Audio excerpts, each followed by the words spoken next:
Mobile जो क्रय का दर है उसमें संशोधन किया है, मोबाइल फोन के दर में। वित्त विभाग के एक और एजेंडा था जिसमें मैं आपको रेट्स बता दूंगा, वो सर्विस किस किस को क्या दर है, मैं रेट का सूची आपको उपलब्ध करा दूंगा। वित्त विभाग का वैसे मामले जो 1/9/2005 के पूर्व अभ्यर्थी पुरानी पेंशन योजना में तहत थे और 1/9/2005 के बाद बाद ज्वाइनिंग की है, एडवर्टाइजमेंट पुराना था लेकिन ज्वाइनिंग बाद में, ये बार बार नई पेंशन योजना और पुरानी पेंशन योजना का कन्फ्यूजन रहा है। तो ये कहा गया कि जिस वर्ष में एडवर्टाइजमेंट था उस वर्ष का जो पेंशन योजना है, पुरानी पेंशन योजना होगी तो पुरानी पेंशन योजना दी जाएगी। कौन सा? वित्त विभाग का था एजेंडा नंबर 14 में, जो 1/9/2005 के बाद तो न्यू पेंशन स्कीम थी, लेकिन बहुत सारे मामले थे जिसमें पुरानी पेंशन योजना के अवधि में एडवर्टाइजमेंट निकला लेकिन ज्वाइनिंग बाद में किए, तो पुरानी पेंशन योजना उन पर लागू है। हाँ, विज्ञान प्रौद्योगिकी एवं तकनीकी शिक्षा विभाग में अररिया जिला में स्थापित फनेश्वर नाथ रेणु अभियंत्रण महाविद्यालय अररिया का जो एस्टीमेट था 73 करोड़ 13 लाख से बढ़ाकर 98 करोड़ 57 लाख बढ़ा दिया गया है। तो यह रिवीजन ऑफ एस्टीमेट हुआ है। विज्ञान एवं प्रौद्योगिकी विभाग के अंतर्गत गया अभियंत्रण महाविद्यालय में आर्किटेक्चर कोर्स आरंभ किया गया, बैचलर ऑफ आर्किटेक्चर। इसमें 14 शैक्षणिक पदों का सृजन हुआ। एक प्राध्यापक हैं, सह प्राध्यापक 3, सहायक प्राध्यापक 10। तो एक बैचलर ऑफ आर्किटेक्चर है जो गया में सृजित हुआ। वित्त विभाग का ये सभी कर्मचारियों के लिए सूचना है कि जो डीए दर है 42 से बढ़ाकर 46% कर दिया गया है। तो 42 कौन सा डीए वाले में एजेंडा नंबर 17 हम आपको बता देते हैं। वित्त विभाग में जो राष्ट्रीय बचत कार्यालय है उसमें वर्तमान पदस्थापित कार्यरत लिपिक कार्यालय परिचारियों को जिला समान्यालय के समान पर, जो 19 लोग हैं जो राष्ट्रीय बचत कार्यालयों में पदस्थापित थे, अब राष्ट्रीय बचत कार्यालय बंद कर दिया गया है, तो उनका समायोजन अब जिला वर्ग में कर दिया गया है। स्वास्थ्य विभाग में श्री कृष्णा चिकित्सा महाविद्यालय SKMCH में 100 करोड़ रुपए उपलब्ध कराए गए हैं। जो भाभा कैंसर अस्पताल एवं अनुसंधान केंद्र मुजफ्फरपुर है, उसको 100 करोड़ रुपए उपलब्ध कराया गया अनुदान के रूप में, और इसके लिए बजट ही उपलब्ध किया गया है। आपके द्वारा डीए के बारे में पूछा गया था। डीए में कुल राशि ये करीब 533 करोड़ 11 लाख रुपए लगेगा। ये सरकारी कर्मचारियों के लिए है और 433 करोड़ लगेगा रिटायरमेंट, तो कुल 966 करोड़ लगेगा। जहाँ तक कितने कर्मचारी हैं इसकी सूचना जो विभाग से आपको मिल जाएगी। वार्षिक है, कुल 966 करोड़ रुपए व्यय होगी अतिरिक्त।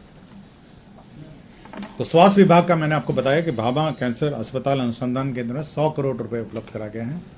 ये ईस्टर्न रीजन का सबसे बड़ा कैंसर रिसर्च इंस्टीट्यूट होगा और आपको जानकारी होगी ये ऑलरेडी संचालित है। इसके अतिरिक्त इक्विपमेंट और सामान के लिए दिया गया है। स्वास्थ्य विभाग का एक पूर्व का प्रस्ताव था जिसमें 1015 स्वास्थ्य उपकेंद्र एवं 228 अतिरिक्त स्वास्थ्य केंद्र, वैसे जहां 86 प्रखंड सामुदायिक स्वास्थ्य केंद्र निर्मित नहीं है, वहां निर्माण NHM के द्वारा निर्माण किए जाने वाले 50 सामुदायिक स्वास्थ्य केंद्र के निर्माण के लिए अतिरिक्त अन्य कार्यों के मॉडल प्राकलन के आधार पर योजना की प्रशासनिक स्वीकृति दी गई थी। उसमें केवल स्वरूप परिवर्तन किया गया। पहले नाबार्ड ऋण से बनाया गया था, केवल उसके हेड जो है जिस वजह से व्यय होगा, अब 7 निश्चय के अंतर्गत ये व्यय होगा, केवल नाबार्ड से हटाकर इसको 7 निश्चय का जो हेड है, वित्तीय हेड है, उसमें परिवर्तन किया गया है। हाँ, 1015 स्वास्थ्य केंद्र उपकेंद्र हैं, 228 अतिरिक्त स्वास्थ्य केंद्र हैं और वैसे 86 प्रखंड हैं जहाँ सामुदायिक स्वास्थ्य केंद्र निर्मित नहीं है। इनका निर्माण एवं NHM द्वारा निर्माण किए जाने वाले 50 सामुदायिक स्वास्थ्य केंद्र हैं। तो इनमें वही है कि आपके मॉडल प्राकलन पर निर्माण किए जाने हैं, केवल हेड का चेंज हुआ है। सामान्य प्रशासन विभाग में अंचल द्विवेदी ने पद को चिन्हित किया गया है, पद में परिवर्तन नहीं किया गया है, पद यथावत हैं, कुल संख्या भी यथावत है। केवल जो पद हैं उन्हें चिन्हित किया गया है ताकि जो प्रमोशन का मामला अभी प्रमोशन का मामला चल रहा है उसमें यह सुगम हो, इसलिए केवल वर्तमान सृजित पद स्वीकृत बलों को बिना नया पद सृजित किए आंशिक पदों को उत्क्रमित कर सहकारिता प्रसाद पदाधिकारी संवर्ग नियमावली 2014 के नियम 3(1) में निर्धारित विभिन्न कोटि के पदों में पुनर्धारण चिन्हितकरण किया गया है। विज्ञान एवं प्रौद्योगिकी एवं तकनीकी शिक्षा विभाग में कंसल्टेंसी पॉलिसी का अनुमोदन किया गया, परामर्श नीति।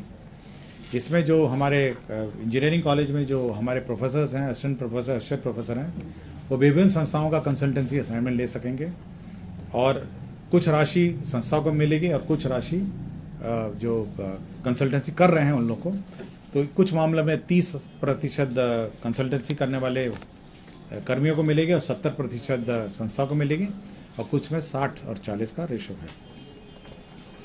परिवहन विभाग ने एक बड़ी नई योजना, बहुत बड़ी योजना की स्वीकृति दी है, जिसमें 3600 बसों के लिए लाभुकों को बस के क्रय की स्वीकृति दी है। 3600 बस, इसमें 5 लाख प्रति बस पर अनुदान दिया जाएगा और 7 बसें हैं प्रति प्रखंड, 7 बस प्रति प्रखंड है। 3,600 बस टूल होगा और 180 करोड़ रुपए इसके अंतर्गत स्वीकृत किए गए हैं। इसमें मैं बता देता हूं कि ये बस स्वीकृत होंगे। अभी तो छोटी छोटी गाड़ियां थी, हाँ, तो अभी तो ये बस होगी जो 5 लाख रुपए प्रति बस होगी। 3,600 बसें स्वीकृत होंगी और प्रत्येक प्रखंड में जो 7 लाभुक होंगे उसमें 2 अनुसूचित जाति वर्ग के होंगे, 2 अत्यंत पिछड़े वर्ग के होंगे, 3 एक पिछड़ा वर्ग का होगा, 1 अल्पसंख्यक का होगा और 1 लाभुक सामान्य वर्ग का होगा। 7 लोग होंगे, 7 में 2 अनुसूचित जाति, 2 अत्यंत पिछड़ा वर्ग, 1 पिछड़ा वर्ग, 1 अल्पसंख्यक और 1 सामान्य वर्ग के लाभुक होंगे। तो 7 लोग होंगे इसमें, तो 7 लोग एक प्रखंड के और कुल 3,600 बस होंगे।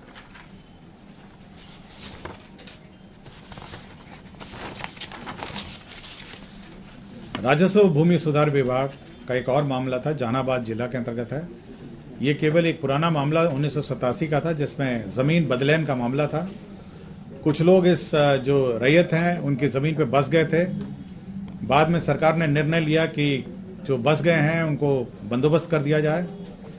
यह उग्रवाद प्रभावित क्षेत्र था उस वक्त, और जिस पर जो वर्तमान रैयत हैं जिनकी जमीन थी वह सरकारी भूमि पर बस गए थे, तो अब यह निर्णय लिया है कि अब जो सरकारी जमीन पर बस गए हैं 36 डेसिमल गृह और मौजूदा मालिक भूमि है। बच्चू सिंह है पिता स्वर्गीय रामविलास सिंह, ललन सिंह है पिता स्वर्गीय सुखदेव सिंह और उपेंद्र सिंह है पिता स्वर्गीय सत्यनारायण सिंह।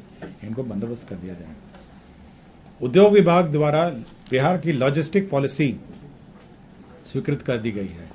तो इस लॉजिस्टिक पॉलिसी के अंतर्गत जो हमारे लॉजिस्टिक पार्क हैं उसके लिए अनुदान की स्वीकृति दी गई है।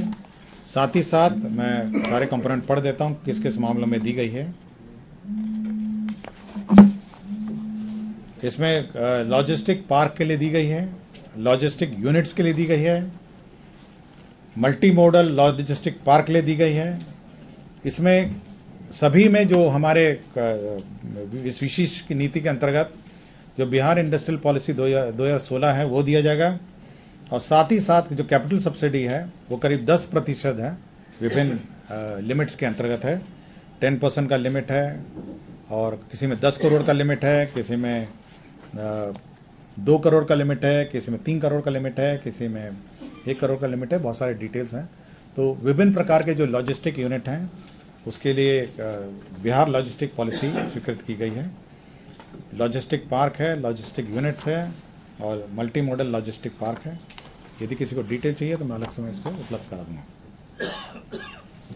ग्रामीण कार्य विभाग में जो हमारे जो नए कार्य शुरू हुए हैं, बहुत सारे वर्कलोड भी बढ़ गया, कार्य भी बढ़ गया है, उसके लिए पद सृजन का प्रस्ताव था। इसके अंतर्गत बड़ी संख्या में पद सृजन 2261 पद का सृजन हुआ है।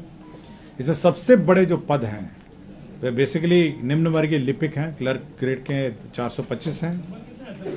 2261 पद क्रिएट हुए हैं।